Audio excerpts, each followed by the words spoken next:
എബ്രായർക്ക് എഴുതിയ ലേഖനം 1-ാം അധ്യായം. ദൈവം പണ്ട് ഭാഗമായിട്ടും വിവിധമായിട്ടും പ്രവാചകന്മാർ മുഖാന്തരം പിതാക്കന്മാരോട് അരുളി ചെയ്തിട്ട് ഈ അന്ത്യകാലത്ത് പുത്രൻ മുഖാന്തരം നമ്മോട് അരുളി ചെയ്തിരിക്കുന്നു. അവനെ താൻ സകലത്തിനും അവകാശിയാക്കി വെച്ചു.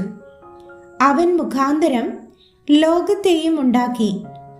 അവൻ അവൻ്റെ തേജസ്സിൻ്റെ പ്രഭയും തത്വത്തിൻ്റെ മുദ്രയും സകലത്തെയും തൻ്റെ ശക്തിയുള്ള വചനത്താൽ വഹിക്കുന്നവനും ആകൊണ്ട് പാപങ്ങൾക്ക് പരിഹാരമുണ്ടാക്കിയ ശേഷം ഉയരത്തിൽ മഹിമയുടെ വലത്ത് ഭാഗത്ത് ഇരിക്കുകയും അവൻ ദൈവദൂതന്മാരെക്കാൾ വിശിഷ്ടമായ നാമത്തിന് അവകാശിയായതിന് ഒത്തവണ്ണം അവരെക്കാൾ ശ്രേഷ്ഠനായി തീരുകയും ചെയ്തു.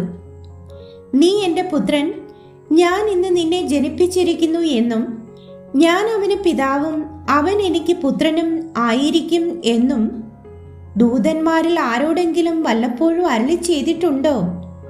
ആദിജാതനെ പിന്നെയും ഭൂതലത്തിലേക്ക് പ്രവേശിപ്പിക്കുമ്പോൾ ദൈവത്തിൻ്റെ സകല ദൂതന്മാരും അവനെ നമസ്കരിക്കണം എന്ന് താൻ അരുളി ചെയ്യുന്നു.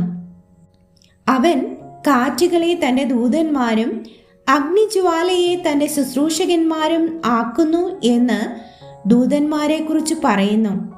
പുത്രനോടോ, ദൈവമേ, നിന്റെ സിംഹാസനം എന്നും എന്നേക്കുമുള്ളത്, നിന്റെ രാജത്വത്തിന്റെ ചെങ്കോൽ നീരുള്ള ചെങ്കോൽ. നീ നീതിയെ ഇഷ്ടപ്പെടുകയും ദുഷ്ടതയെ ദ്വേഷിക്കുകയും ചെയ്തിരിക്കയാൽ ദൈവമേ, നിന്റെ ദൈവം നിന്റെ കൂട്ടുകാരിൽ പരമായി നിന്നെ ആനന്ദ തൈലം കൊണ്ട് അഭിഷേകം ചെയ്തിരിക്കുന്നു എന്നും, കർത്താവേ, നീ പൂർവകാലത്ത് ഭൂമിക്ക് അടിസ്ഥാനമിട്ടു. ആകാശവും നിന്റെ കൈകളുടെ പ്രവൃത്തിയാകുന്നു. അവ നശിക്കും, നീയോ നിലനിൽക്കും. അവയെല്ലാം വസ്ത്രം പോലെ പഴകിപ്പോകും. ഉടുപ്പ് പോലെ നീ അവയെ ചുരുട്ടും. വസ്ത്രം പോലെ അവ മാറിപ്പോകും. നീയോ അനന്യൻ, നിന്റെ സംവത്സരങ്ങൾ അവസാനിക്കുകയുമില്ല എന്നും പറയുന്നു.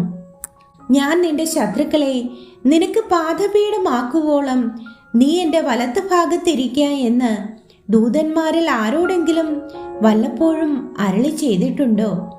അവരൊക്കെയും രക്ഷ പ്രാപിപ്പാനുള്ളവരുടെ ശുശ്രൂഷയ്ക്ക് അയക്കപ്പെടുന്ന സേവകാത്മാക്കളല്ലയോ?